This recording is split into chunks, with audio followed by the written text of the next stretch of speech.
चलिए दोस्तों, तो ये है अपना आयत। और आयत में एक तो होती है लंबाई, ठीक है, और दूसरी होती है चौड़ाई। तो लंबाई और चौड़ाई से क्या क्या चीजें निकल सकती है इसकी। पहली बात तो इसका परिमाप। अब परिमाप क्या होता है? परिमाप होता है 2 गुना लंबाई प्लस चौड़ाई। यानी यहां पर यदि इसकी चारों भुजाओं को जोड़ें तो लंबाई चौड़ाई, तो 2 बार तो लंबाई आ गई और 2 बार ही चौड़ाई आ गई, यानी 2 बार लंबाई प्लस चौड़ाई। यानी लंबाई और चौड़ाई को जोड़ के उसका दुगुना कर दो तो क्या आ जाएगा? परिमाप आ जाएगा। परिमाप या परिमिति या पेरीमीटर, ठीक है। दूसरी बात, इसका जो क्षेत्रफल है, एरिया जो है, वो क्या होता है? एरिया होता है लंबाई को यदि चौड़ाई से गुणा कर दो। अब दोस्तों ये एरिया बना कैसे, वो भी आपको बता देता हूं। जैसे मैंने एक लाइन खींची जिसकी लंबाई कितनी है? L है, ठीक है। अब मैंने एक लाइन इसके पास और खींच दी, इसी तरीके से एक लाइन और खींची, ऐसे बिल्कुल सटा कर लाइनें खींची मैंने, ऐसे लाइनें खींची, तो एक क्षेत्रफल बन रहा नहीं बन रहा? जैसे मान लो मैंने 4 लाइन खींची तो क्षेत्र कितना बना? L कितनी बार बना? L 1 बार, 2 बार, 3 बार, 4 बार, L गुना 4 बना। इसी तरीके से ये लाइनें जो मान लो मिल मिला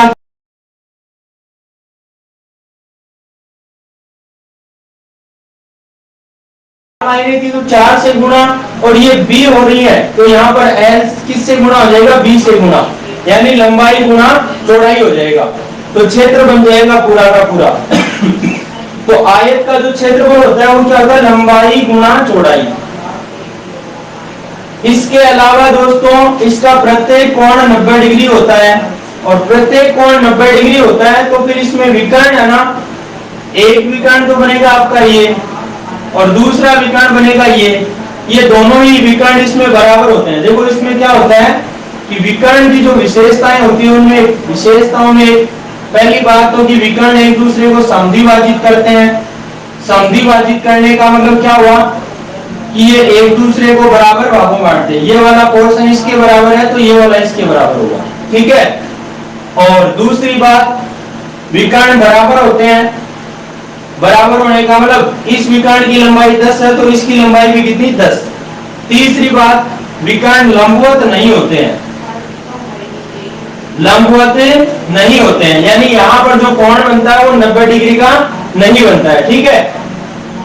अब दोस्तों यहां पर देखिए, इसके विकर्ण की यदि लंबाई निकालना चाहे तो आपको पता है कि ये कोण 90 डिग्री का बना, और ये देखो 90 के सामने होता है कर्ण, ये लंब और ये आधार, तो लंब का स्क्वायर प्लस आधार का स्क्वायर बराबर कर्ण का स्क्वायर, यानी विकर्ण की जो लंबाई आएगी वो क्या आ जाएगी?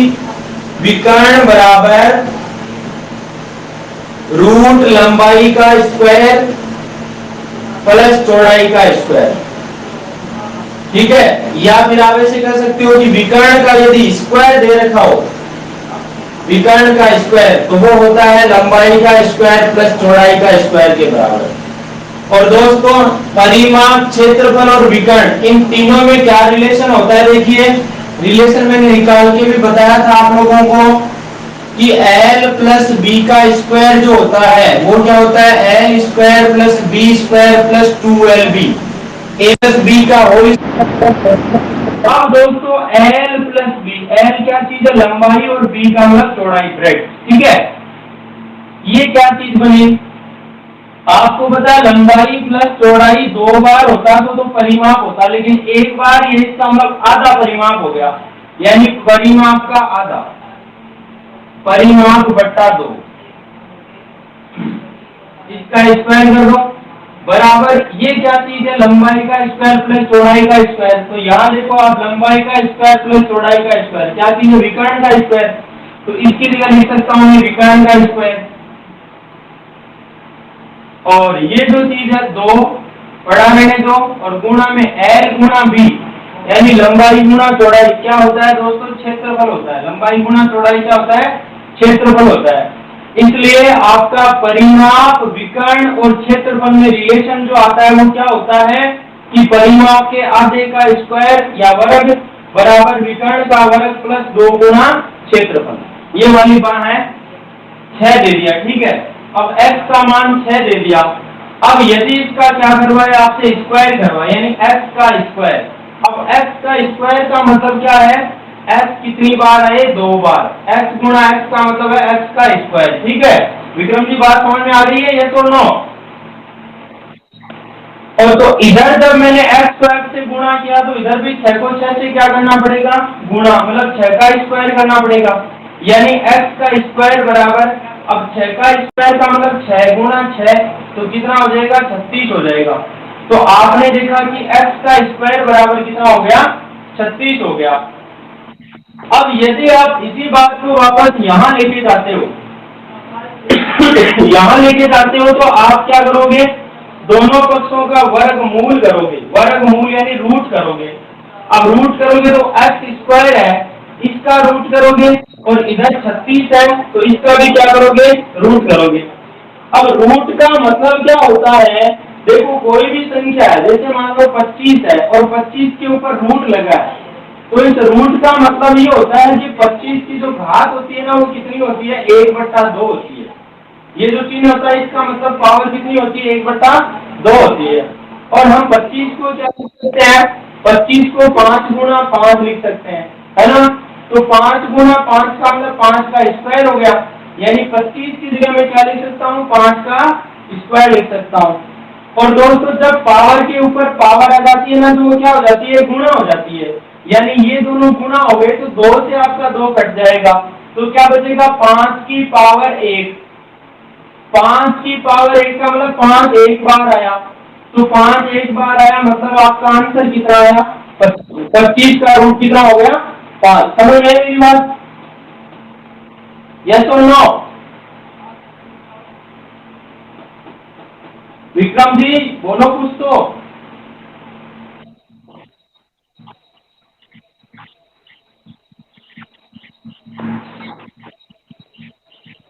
तो वही तो मैंने बताया आपको, देखिए मैंने वो बताया क्या आपको, ये तो बताया है कि देखो, हाँ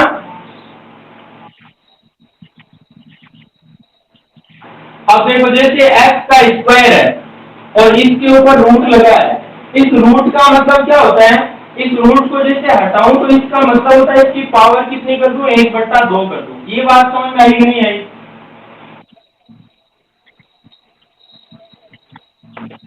हाँ हाँ, पावर 1/2 बन जाती है। अब 1/2 बनने का मतलब ये ऊपर 2 और नीचे 2 ये दोनों कट जाएंगे, कटेगी कटे? ये गुणा हो जाएगा, तो 2 गुणा 1/2 यानी 2 से ये 2 कट गया, तो बचा क्या, 1। अब x की पावर 1 का मतलब क्या आया, x ही आ गया। और दूसरी साइड में देखो 36 है, और 36 का रूट करोगे तो क्या बन जाएगा आपका, 6 बन जाएगा। बनेगा या नहीं बनेगा? क्योंकि 6 का स्क्वायर करने पर 36 बनता है, तो 36 का रूट करोगे तो कितना बन जाएगा, 6 बन जाएगा। ये वाली बात क्लियर हुई? देखिए वर्ग,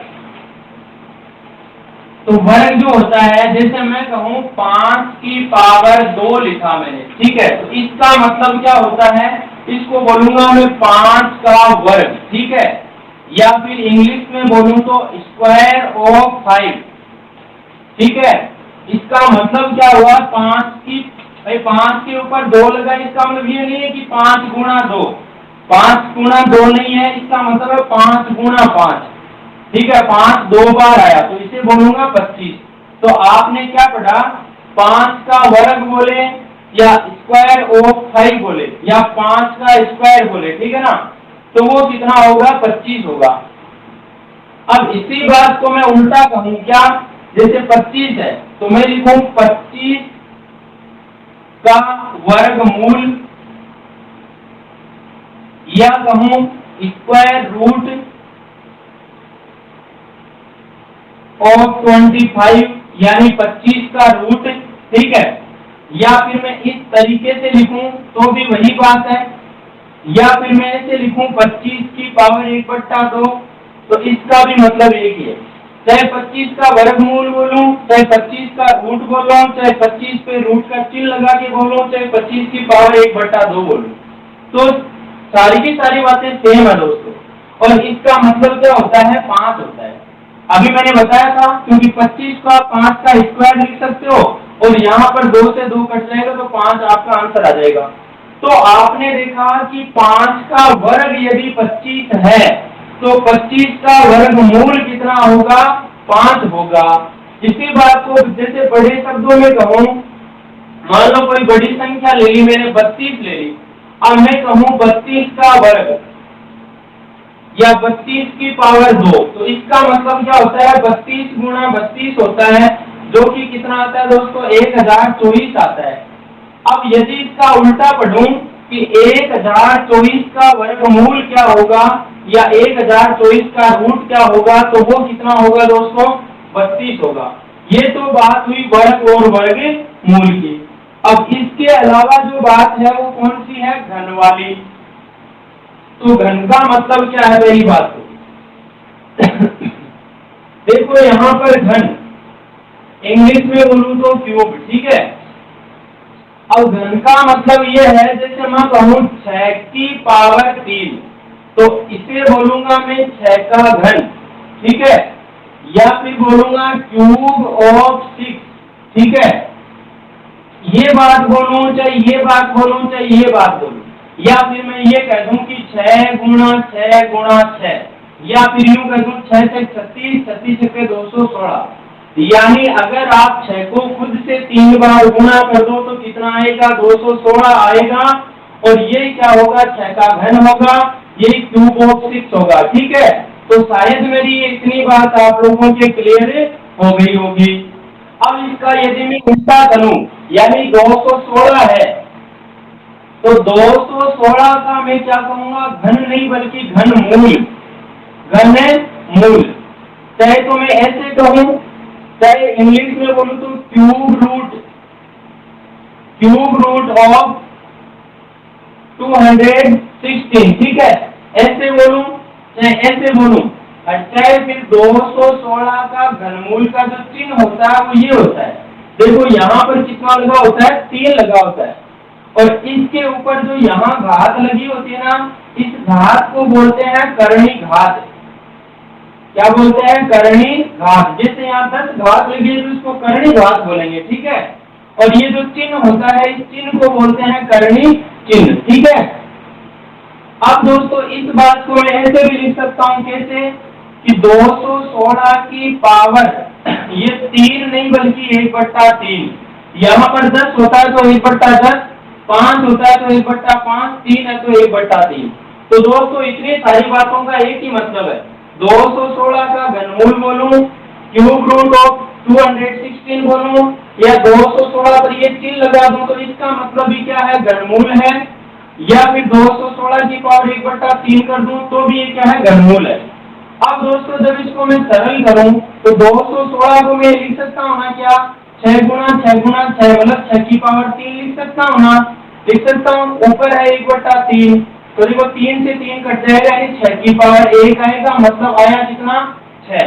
तो दोस्तों आपने पढ़ा क्या कि 6 का जब क्यूब करता हूं तो कितना आता है, 216 आता है।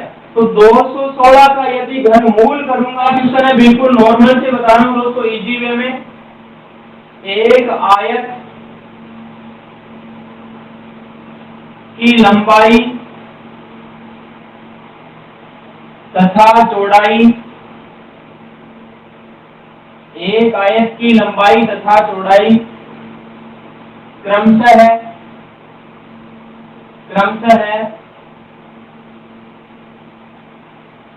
40 सेंटीमीटर और 30 सेंटीमीटर है। तो पहली बात तो पूछ लिया कि परिमाप क्या होगा, दूसरी बात इसका क्षेत्रफल क्या होगा, तीसरी बात इसका विकर्ण है उसकी लंबाई क्या होगी, चौथी बात विकर्ण को आधार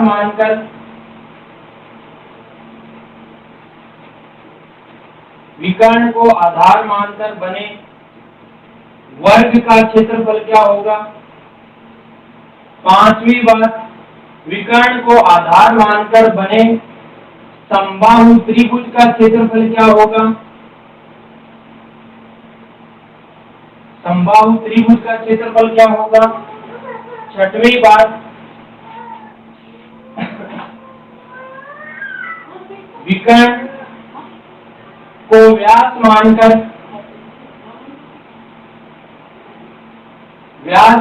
बने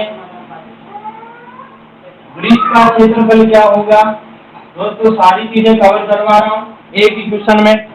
पहली बात आपके दिमाग में आया कि आयत, तो आयत नाम आती है आपके डायग्राम, तो आना ही चाहिए दिमाग में, तो मैंने बना दिया आयत का डायग्राम। ठीक है, अब आयत में दो चीजें दी आपको, लंबाई और चौड़ाई। ठीक है, तो लंबाई तो दी कितनी, लंबाई 40 है और चौड़ाई 30 है। देखो लंबाई 40 है और चौड़ाई भी आपको 30। ठीक है, अब दोस्तों यदि आपको पहला प्रश्न पूछे कि परिमाप बताओ, क्या बताओ, परिमाप। परिमाप का मतलब क्या होता है कि चारों भुजाओं को जोड़ दो। भाई फॉर्मूला दिमाग में रखने की जरूरत नहीं है। चारों भुजाओं को जोड़ने का मतलब 40 और 40 80 और 30 और 30 60, तो 80 और 60 टोटल कितना हो गया, 140 हो गया। या फिर फॉर्मूले में रखना चाहो तो फॉर्मूला क्या होता है, फॉर्मूला होता है 2 गुणा लंबाई प्लस चौड़ाई। तो लंबाई 40 है और चौड़ाई 30 है, तो 40 30 70 और 70 का गुणा कितना हो गया, 140 हो गया। तो परिमाप आ गया 140 सेंटीमीटर। दूसरी बात क्षेत्रफल, तो क्षेत्रफल क्या होता है, लंबाई गुणा चौड़ाई होता है, यानी 40 को 30 से गुणा कर दो, 4 3 12 यानी 1200 सेंटीमीटर स्क्वायर आ गया। विकर्ण की बात करें तो विकर्ण क्या होता है, रूट लंबाई का स्क्वायर प्लस चौड़ाई का स्क्वायर। तो लंबाई का स्क्वायर यानी 40 का स्क्वायर करो प्लस चौड़ाई का स्क्वायर यानी 30 का स्क्वायर करो, तो 40 का स्क्वायर यानी 1600 और 30 का स्क्वायर हो गया 900। अब 1600 में 900 जोड़ोगे तो कितना आएगा, 2500 आएगा। और आपको पता है 25 का रूट तो होता है 5 और 100 का रूट होता है 10, यानी 50 आ गया जिसका मान विकर्ण का मान। ये बात समझ में आ गई है क्या सभी के, विकर्ण वाली बात, विक्रम जी समझ में आई क्या बात। विकर्ण में 40 का स्क्वायर कितना होता है, 1600 ही होता है क्या, 40 गुणा 40 कितना होता है, 40 गुणा 40 कितना होता है, ऐसे थोड़ी होता है 40 गुणा 40। अरे भाई देखो सीधी सी बात है, 40 को 40 से गुणा करोगे तो 4 को 4 से गुणा करोगे तो 16 और 0 0 यहाँ एक 0 लगा तो ये 2 0 और बढ़ जाएंगे तो 1600 हो गया सीधा सीधा। हुआ कि नहीं हुआ, यस और नो। इसी तरीके से 30 का स्क्वायर यानी 30 गुणा 30 कितना हो जाएगा 900, तो 1600 और 900 कितना हो गया 2500। अब 2500 का रूट करोगे, देखो जब आपने 1600 का रूट किया, अब 2500 का रूट करोगे तो आप 2500 को क्या लिख सकते हो, 25 गुणा 100 लिख सकते हो, क्या लिख सकते हो ना। अब 25 का रूट करो तो सीधा 5 आ जाएगा और 100 का रूट कितना आ जाएगा 10, तो 5 को 10 से गुणा करोगे कितना आ जाएगा 50, थोड़ा मारकर हल्का पड़ गया। तो यहाँ पर विकर्ण की जो लंबाई है वो कितनी आ जाएगी, 50 आ जाएगी।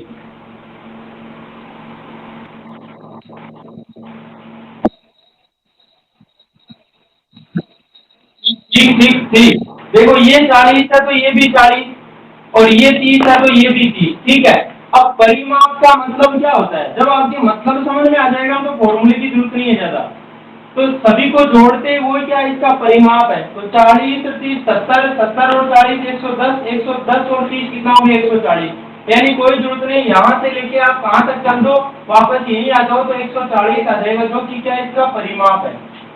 अब क्षेत्रफल का मतलब, क्षेत्रफल का मतलब ये जो लाइन है ना, इस लाइन को इससे गुणा कर दो, 40 को 30 से गुणा किया तो कितना आ गया 4 3 12 और ये आगे डबल जीरो लग जाएंगे 1200 आ जाएगा, जो कि क्या है क्षेत्रफल है। ठीक है, इसके अलावा फिर बात आती है विकर्ण की। अब दोस्तों विकर्ण के लिए क्या चीज होती है, देखो आपकी एक तो लंबाई है एक चौड़ाई है, 40 है 30 है। ठीक है, तो एक बार आप इनको क्या कर सकते हो, छोटा कर सकते हो। छोटा क्या कि 0 से 0 काट सकते हो, ठीक है, 0 से 0 काट दिया तो दोनों में क्या किसका भाग दिया आपने 10 का भाग दिया। ठीक है, अब 4 आया 3 आया, आप एक बार ऐसे त्रिभुज बनाओ और इस त्रिभुज में देखोगे ये वाला मान 4 है तो ये वाला 3 है, तो ये वाला कितना होगा, 5 होगा नहीं होगा? बात समझ में आ रही है मेरी? यस और नो? आ रही है ना भाई? ये सामने वाली 5 है। अब दोस्तों वापस इस बात को खोलो कि जब 4 है, ये 3 है, तो ये कितना होगा, 5 होगा। अब ये यदि 40 हो जाए तो ये भी 30 होगा और ये कितना हो जाएगा, 50 हो जाएगा। तो सीधा सीधा इसका मान भी आ जाएगा विकर्ण का क्या, 50। अब बताओ ये फॉर्मूले की जरूरत पड़ी क्या किसी में भी?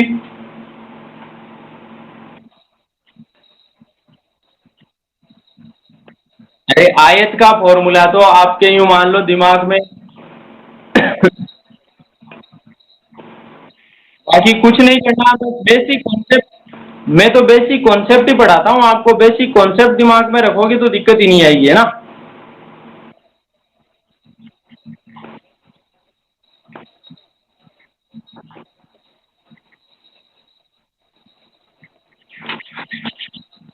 मैं मैं भी आपको वही चीजें पढ़ा रहा हूँ जिसमें आपको कम से कम फॉर्मूले लगाने पड़े, लेकिन जहां आवश्यकता होती है वहां फिर लगाना ही पड़ता है आपको, है कि नहीं?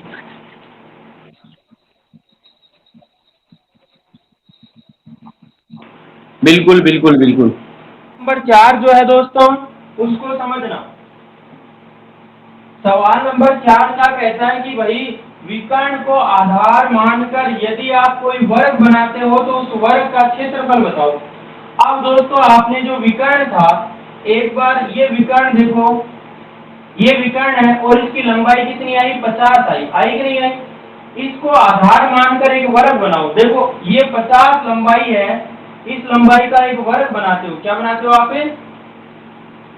वर्ग। वर्ग का मतलब ये भी 50 हो, ये भी 50 और ये भी 50, सारी की सारी हो जाए 50 हो।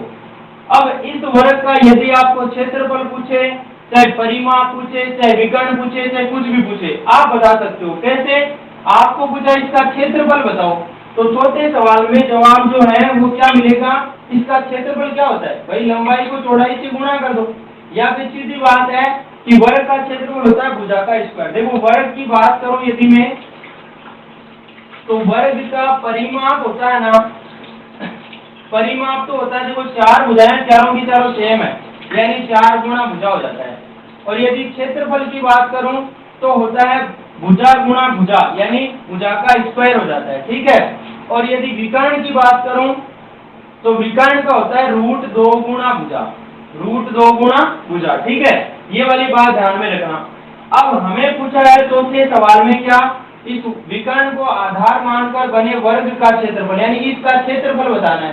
तो क्षेत्रफल क्या होता है, भुजा का स्क्वायर होता है, यानी इसका क्षेत्रफल आ जाएगा 50 का स्क्वायर। 50 का स्क्वायर मतलब कितना, 2500 हो जाएगा। 2500 सेंटीमीटर स्क्वायर क्या जाएगा इसका क्षेत्रफल। ये वाली बात शायद क्लियर हो गई हुई। दूसरी बात है, इसको आधार मानकर एक समबाहु त्रिभुज बनाओ और उसका क्षेत्रफल बताओ। अब जब इसको आधार मान के एक त्रिभुज बनाते हो जिसकी तीनों भुजाएं बराबर हो, दोस्तों समबाहु त्रिभुज की यदि मैं बात करूं, देखो अभी अभी हमने लेटेस्ट पढ़ा है समबाहु त्रिभुज के बारे में। तो समबाहु त्रिभुज क्या होता है, जिसकी तीनों ही भुजाएं बराबर होती है।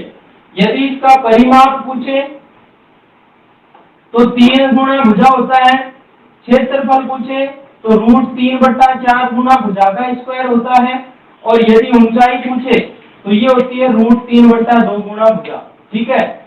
तो यहाँ पर जो चीज पूछी है वो है समबाहु त्रिभुज का क्षेत्रफल, किसको आधार मानकर, विकर्ण को आधार मानकर। विकर्ण को आधार मानने का मतलब ये हुआ कि ये जो भुजा का मान है ना वो कितना आ जाए, 50 आ जाए। तो दोस्तों इसका क्षेत्रफल निकालना हुआ आसान। सवाल नंबर 6 क्या हुआ, √3/4 गुना भुजा का स्क्वायर कर दो, यानी सवाल नंबर 5 का √3/4 गुना भुजा का स्क्वायर यानी 50 का स्क्वायर कर दो, ठीक है। तो √3/4 गुना 50 का स्क्वायर होता है 2500, और 4 से 800, देखो 4 से 24, 1 बचा 10, 4 गुना 8, 2 बचा 2, हो गया 20, और 4 पंजो 20, तो ये आ गया 625 और गुणा में √3, यानी 625 √3 क्या आ जाएगा इसका, सेंटीमीटर स्क्वायर क्षेत्रफल आ जाएगा, ठीक है। अब दोस्तों सवाल नंबर 6, विकर्ण को व्यास मानकर बने वृत्त का क्षेत्रफल। यानी कि यदि कोई वृत्त बनाऊं मैं, ये वृत्त है जिसका व्यास क्या होता है, जो केंद्र से गुजरता है ना, केंद्र से गुजरने वाली जीवा या सबसे वृत्त की सबसे बड़ी जीवा जो होती है वो व्यास होता है। मतलब इसकी लंबाई कितनी है, ये विकर्ण को आधार माना है या विकर्ण को व्यास माना है 50 है। व्यास जब 50 है मेरे दोस्तों, तो इसकी त्रिज्या है ना, उसका मान इसका आधा हो जाएगा, यानी 25 हो जाएगा। फिर बोला कि वृत्त का क्षेत्रफल बताओ, तो वृत्त का क्षेत्रफल, इसका क्षेत्रफल क्या होता है, इसका क्षेत्रफल होता है पाई आर स्क्वायर, मतलब पाई गुणा आर का मान कितना है 25, तो 25 का स्क्वायर कर दो, यानी 25 का स्क्वायर 625 और गुणा में पाई आ जाएगा सेंटीमीटर स्क्वायर। ये वृत्त का